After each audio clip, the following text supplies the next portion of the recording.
Mummy जो pasta कर देना। पास्ता ठीक अच्छे कर दूँ। मुझे पानी रे किसी तेल पकई नौची जहाद्वारा कि पास्ता निज निज भितर लगनी। एबे पानी फुटला आम पास्ता पकईबा। पास्ता को एमती गोलेबा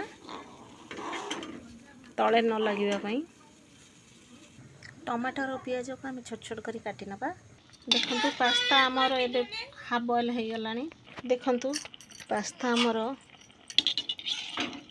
बॉयल हो जाइए खोलिक बड़ बड़ हो सारा।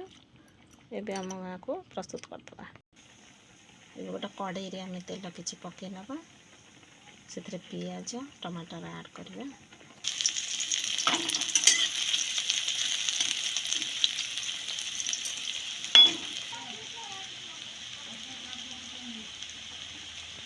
एबे टमाटर दे दबा।